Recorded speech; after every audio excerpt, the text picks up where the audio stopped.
Hi guys, my name's Adele Onyango and welcome to another episode of Legally Clueless. No, seriously, I have no clue what I'm doing, but I'm pretty sure I'm not the only one.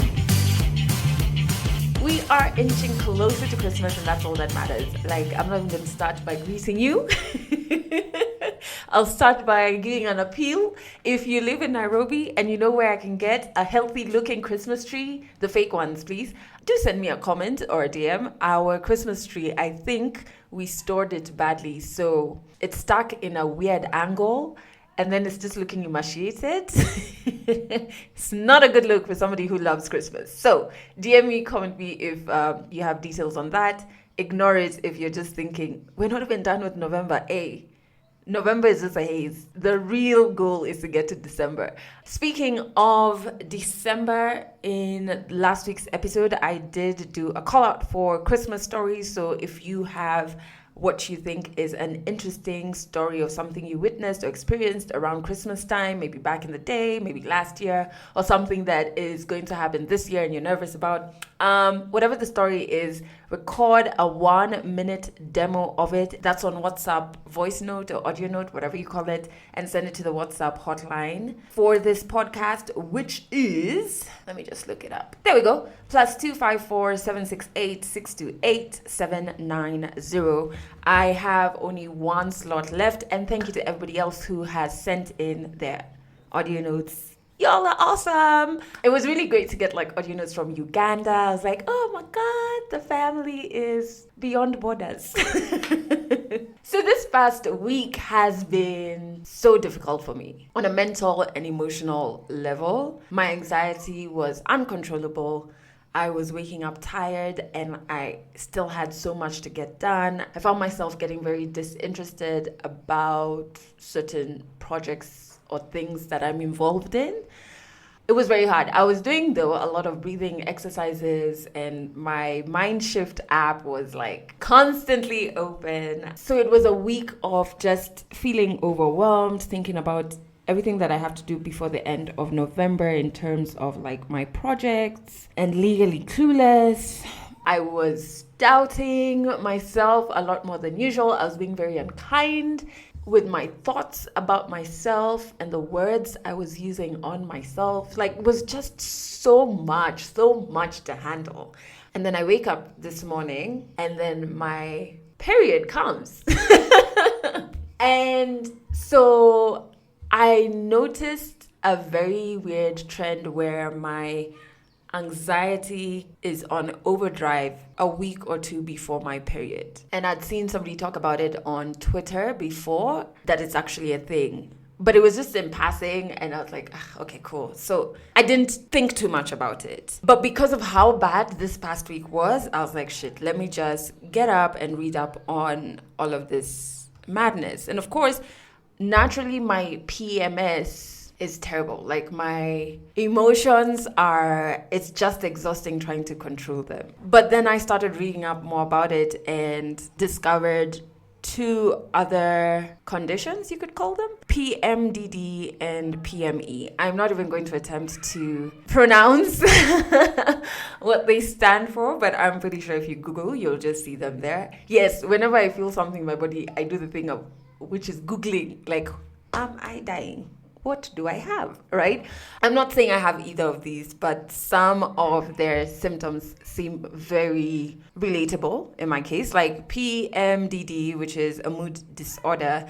And apparently, and this is based on data, I think from 2 years ago, it affects up to 5% of people who menstruate. And so you feel irritability or anger, sadness, hopelessness, or despair. I felt that. Tension or anxiety, on edge or keyed up, which is so strange because like during the last 2 days, my husband had traveled for rally, so he rallies, and I sent him a chat and I told him, oh my God, I feel like I'm losing control and I feel like I'm going mad. Anyway, and he was just like calming me down, which is very sweet. And what else? Symptoms of PMDD: mood swings or frequent crying, decreased interest in activities, trouble thinking or focusing, So, this coming Tuesday, I have a moth main stage to prepare for, and I'm going to be hosting it. And hosting this main stage means that I will tell 2 stories plus host the entire show. It's a lot. And normally, because I love the moth and I love storytelling, I love rehearsing, but it's been taking a lot more energy to get me up and focused to rehearse, right? And so I'd have to bait myself in, okay, if you manage to get this entire story in your head, you can watch 1 episode of Dickinson, or things that's not how I usually operate. Anyway, back to the symptoms. Tiredness or low energy, food cravings or binge eating, trouble sleeping, feeling out of control. Oh my God. PME. Let's see what the conditions are before I start diagnosing myself. This is not advisable, guys. Oh, so they say PME is closely related to PMDD. It happens when a pre-existing condition, such as generalized anxiety disorder, intensifies during the luteal phase of your cycle. So of course, I'm reading this thing and I'm just like, so tell me, how do we solve this thing, Google? So obviously you need to do exercise. Regular exercise can help, which actually for some mental health conditions, you are told that it actually does help if you have a regular exercise routine. Relaxation techniques. Honestly, my breathing exercises really, really help me. Sleep is also listed on here. I honestly think all of this information is great, but the responsible thing to do is, if all of these things, you're just like, oh my God, that is me. Just maybe organize to see your gynecologist and your therapist, because it is so crippling, and I genuinely felt like I was losing my mind last week. Anyway, so on to something that is still linked to our period. Periods are so inconveniencing. I wish there's an easier way for us to go through this. I wish it was only the actual bleeding and not all of this nonsense that comes with it. You know what I mean? But hey, pregnancy. And this is something that I have constantly shared to people around me. I've shared it on this podcast. I am petrified of motherhood. I think of my late mom and I'm just like, I don't know how she did such a brilliant job. That sounds so... it sounds like I'm Kanye, but she did such a brilliant job with my sisters and I. She really did, to be quite frank. I'm not bragging or anything, but we turned out pretty okay. Decent human beings who want to do good and are doing good in the community. This sounds like I'm bragging, but honestly, my mom did a really good job. And she would have conversations with us. I know I talked to my mom very openly about sex and just asking, is it painful? We talked about sexuality. We talked about drugs. I remember the first time that I ever saw weed. I do not smoke weed, and I'm not just saying that because there might be some cop listening to this podcast. Genuinely, I don't. The first time I saw weed was... Now, who has decided to put on their water pump? Anyway, was when I was in campus, and it was my birthday, and I used to take the school bus, the campus bus, from Nairobi CBD to the campus. So I'd sit next to, you've made friends and blah, blah, blah. So there's this guy, I wouldn't say his name. He's really reformed now.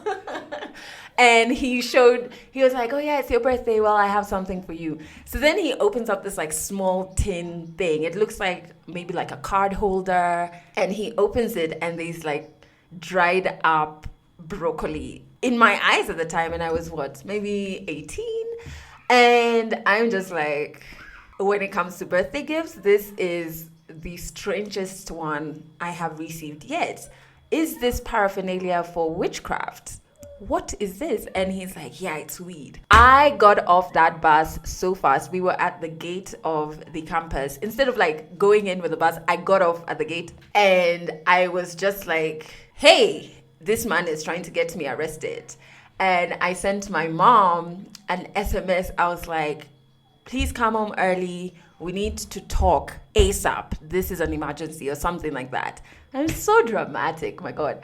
Anyways, I got home and told my mom, I was like, can you imagine this boy? No, showed me this. My mom is there. And in hindsight, I can see it in her eyes that she was holding back laughter. And she was like, what did it look like? Pretending she's never seen it in her entire life. And I'm telling her, and I'm just like, I don't understand how in the movies it's like, looks like a cigarette. But now this guy was showing me something that looked like dried grass. Anyway, yes, I used to have this awesome open conversations with my mom. And I'm just so scared that if I have a child, I will not be as good a mother as my mom was to me. And I'm also scared about the times that we're bringing up kids in now, so different from when we were younger. There's so much access to so much more than, if we take my story, than weed. All of those thoughts just petrify me from ever wanting a child. And then on top of that, because my mom is dead, I do not have her backup, So it would be so nice if she was still alive to be able to, if I have a child, go and talk to her and be like, hey, now they've done this. How do I approach this? I almost sometimes feel like back in the day, I should have been taking notes while she was parenting and just being like, lessons learned so that I could have something to refer to now that she's gone. But motherhood, it petrifies me. And I think sometimes I lie that it's the physical pain of carrying a child that petrifies me. But I think it's not the pain. It is the cluelessness of parenting in general that is just scary. So on 100 African Stories this week, Kit from Nairobi, Kenya, shares her story of raising 2 kids who are 5 and 2 years old and navigating conversations around racism and gender and men showing emotion with these toddlers. 100 African Stories. There is no proper life that you live in university as a musician. If I constantly just walked around feeling sorry for myself, I'm never going to get anything done. There was a bit of frustration in between all of that. I've been breaking my back for this company. Therapy is not for the weak or for the crazy. Stories from Africa. My name is Kit Nyangaya Kiarie, and I just want to tell you about my children. So there's this one time riding in the car with Kendi, and we decide to go to ABC Place at Chandarana Food Plus. And we're in the supermarket and we're buying our stuff, and Kendi turns to me and asks, Mama, there's many white people here. And at this point she's 4. She's 5 now. And you know how 4-year-olds talk at the top of their lungs. And I'm just like, Kendi... Yeah, okay. It's not a bad thing what you've said, but shh. And of course, she does not understand subtlety. Mm-hmm. She does not understand what I'm going on. Why has my face changed? My manner. If I'm talking to you, you'll be like, hey, what's going on? Let me keep quiet. Let me wait for later. Children, no. They're just like, Mama! I'm like, yeah, there are many different kinds of people here. And so she says, Mama, I don't like white people, again, at the top of her lungs. And I'm just like, honey, you're killing me, right? You're killing me right now. So I'm like, okay, cool, shh. And I tell her in the Luo, we'll talk about it in the car. And she sulks. She starts to sulk. And I'm like, I can't do this. I need to finish. This child is going to erupt. Let me finish the shopping trip. Let's get it moving. Like a bit later, she's like, okay, Mama, I like white people. And I'm like, oh, okay, cool. Yeah, cool. Trying to smile at the people around us. Yeah, so I'm awkwardly smiling at the people around us. And I'm telling her, babe, we will talk in the car. Be quiet. So she's like, okay, whatever. So she sulks the rest of the shopping trip. We finish. I try to hurry because I'm like, okay, it's really burning her. And we get out and we get into the car. And I'm like, okay, doll, what's going on? There are many people in there. what's happening with the whole white people situation. And she's like, I don't like white people. Why? Well, because they're just white everywhere. No brown, just white everywhere. White face, white hands, white legs. You get the point. So I'm like, okay, cool. So they're different from us. Yeah, they're different. That's why you don't like them? Yeah, that's why I don't like them. Do you like Jessica? Jessica is her girlfriend in school, one of her best friends. She's like, yeah, I really like Jessica. Again, she's 4 years old, so she didn't know where I'm going with this. Yeah. Do you like Jessica's dad? Yeah, I like Jessica's dad. Even though Jessica's dad is white? Quiet. Katie, Jessica's dad is white, right? Yeah, but you like him? Yeah, but Mama, he's different. Okay, how is he different? Well, Jessica, she's the same color as me. She's not. Her mom is black, her dad is white. She is not the same color.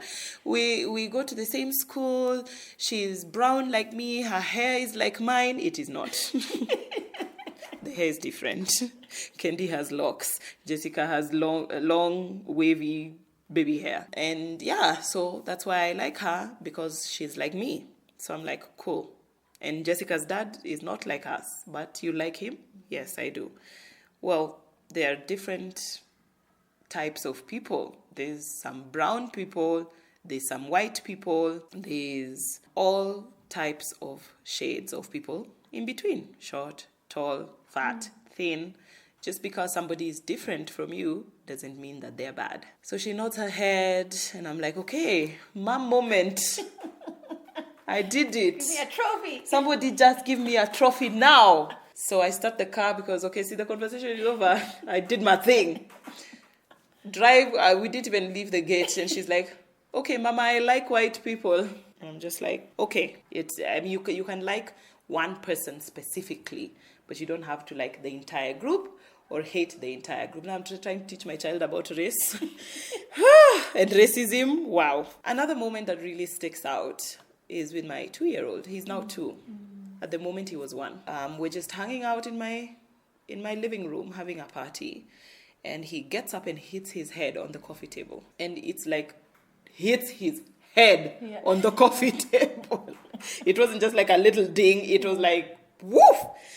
And we all start talking at once. My girlfriends, everybody's like, woo! And Kale just gets up and starts to walk away. And my sister is like, Kale now asks him in the Luo, you didn't get hurt? And he kind of just shrugs and starts to walk away. And now my girlfriends are like, okay, Kale, are you okay? Like, what's happening? And then this one guy is just like, guys, stop it. He's a boy. So we all just fell apart. We were just like, what? What do you mean? He doesn't know that he's a boy. That's number 1. Number 2, how is being hurt a gender thing? Like, are you hurt or are you not? Yeah.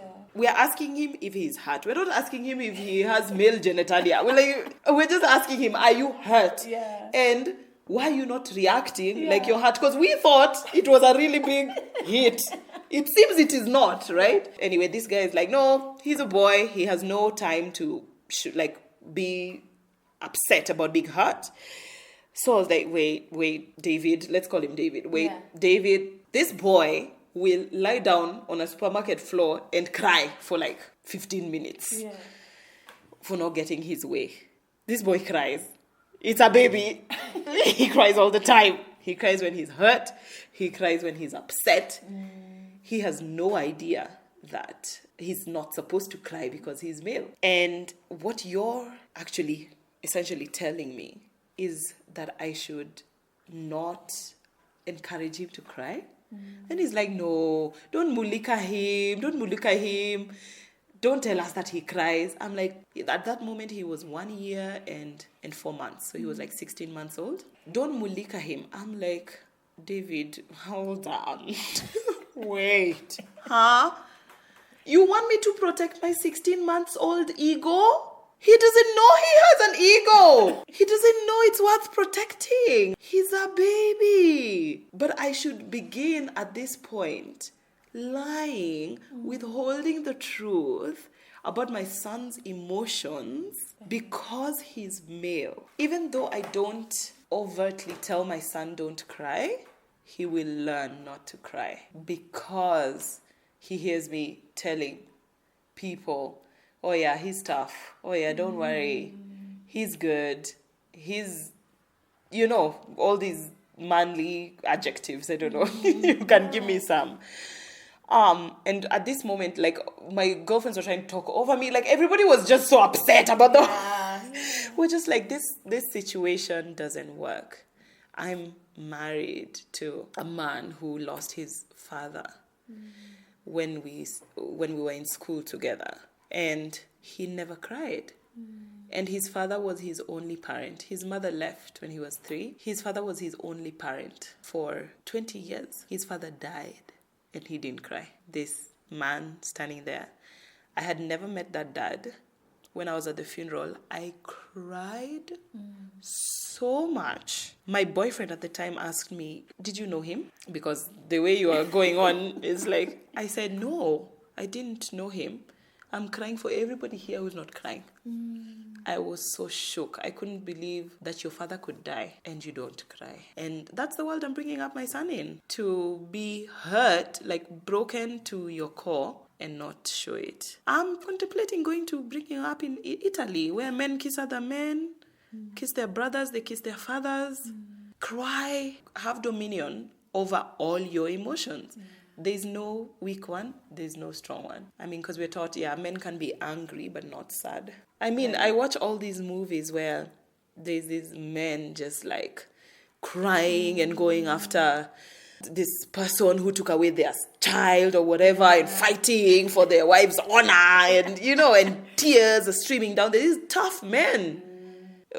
And in Kenya, somebody's telling my 16-month-old, don't mulika him. That makes me feel sad and makes me want to preempt that kind of conversation in Keo's life and always encourage him to be whoever you want to be. Yeah. It's okay to show this whole range. I mean, it's a sign of maturity. Yeah.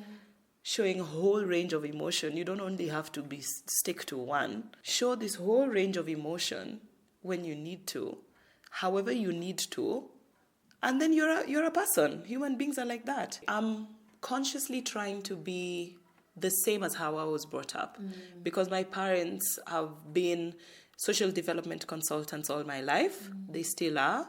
So they've always trained on gender, peace, strategic planning, all these things.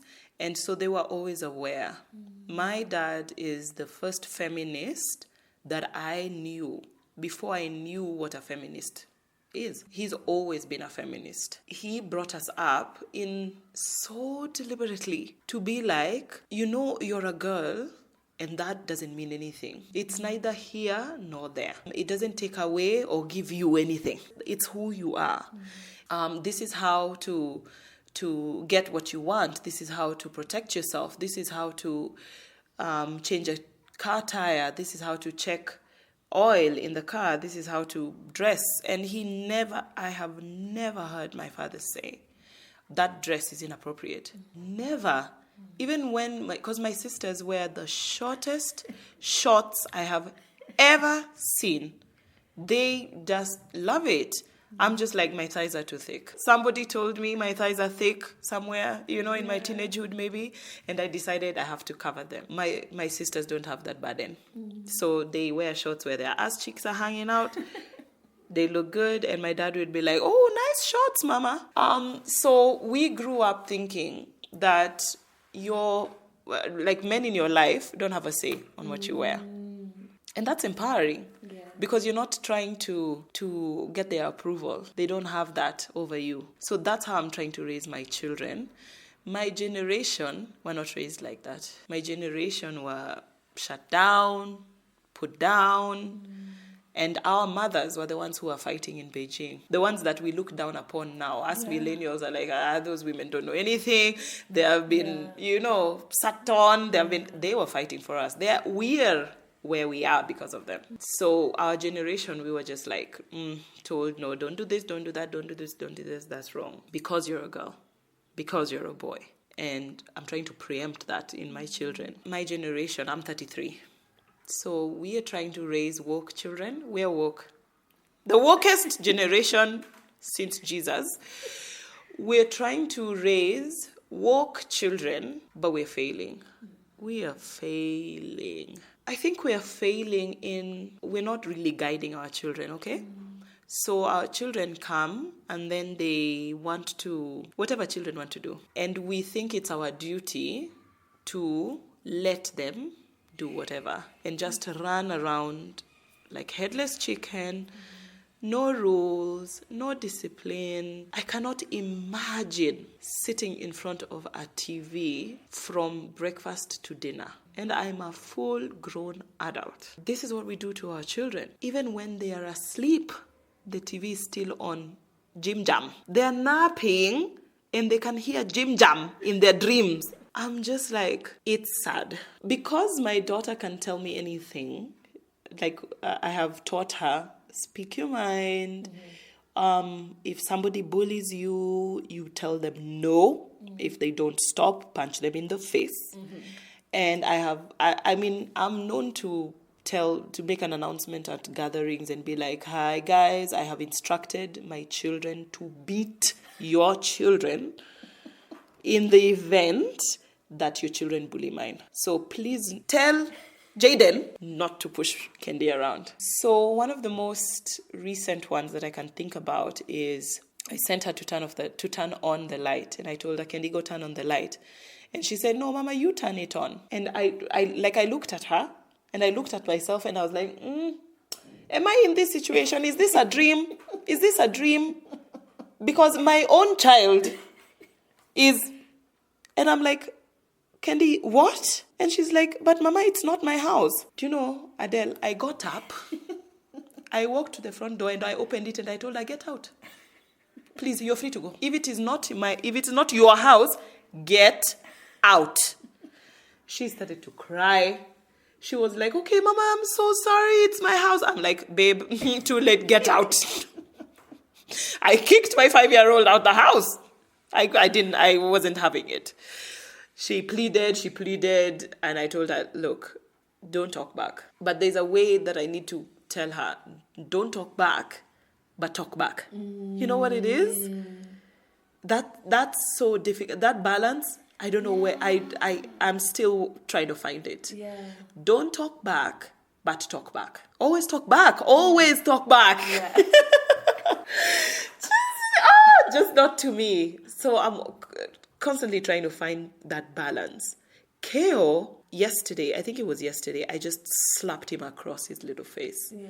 His face is smaller than my hand, and I just slapped the boy. I had been telling him not to do something, and he just kept doing it. He was pushing that boundary. Anyway, he cried, and he's 2, and he was just so upset. He couldn't believe it. In his tears, he told me, Mama, don't chapa me. Finding that strength within him to be like, no, this is unjust. Even in his tears, his face was streaked with tears and mucus. Yeah. And he's yelling up at me, telling me, don't chapa me. And I had to sit down and tell him, look, boy, I will chapa you. If I tell you, and he kept saying, no, do not. I'm like, if I give you an instruction and you don't follow, the consequences ABCD. But then that balance of don't tell me not to chapa you, but fight for yourself. He's learned to fight for himself. He's growing up with Kendi as his sister. And Kendi has apart from me, she has the biggest personality. And she's only 5. And he has to grow up with this person as his sister. The person he plays with, the person he fights with, he needs to be fortified to take on the world. And he's small. He doesn't look 2. He looks 1. He's so little. But he doesn't know that. If I could fast forward 20 years, Kendi would be 25. I got married at 25, so I'm feeling stressed. They would be well-rounded individuals, well-mannered, good people. They would stand up for their rights and other people's rights, even putting themselves in danger or harm's way for other people. People deserve peace, love, and if you are in a situation where somebody is not getting that, intervene. I will teach them to fight for themselves. I'll teach them to fight for others who can't fight for themselves. Even people who can fight for themselves need backup. So be there for people. And people will be like, those carrier children, by the way, they're always there for people. Catch our next African stories in the next episode. Imagine having to have conversations with your 5-year-old on racism, or trying to figure out how to ensure your 2-year-old son understands that crying is not a sign of weakness. There's so many facets to parenting that I'm just like, respect to all the parents listening. I think the work that you're doing is very tricky, but it's just so necessary. Anyway, speaking of kids, the kids in my apartment block have been yelling all morning. Sounds to me like they're in the middle of a very heated football game around my car. My God, I should actually go down and check. But I don't want to be the person who starts yelling at them from the window to keep it down or to keep quiet, because I guess the noise is part of childhood. So yeah, if you heard any weird noises in the background, it was them. Whoa. I really need to go and check on my car. I've just heard a very strange sound. Anyway, thank you so much for listening to the podcast. Make sure you join the tribe on our Instagram page. That's at Legally Clueless Podcast. And that's it for this episode of Legally Clueless. You can share this podcast with your friends. You can keep it for yourself. I'm not judging. Just make sure you're here next week for the next episode.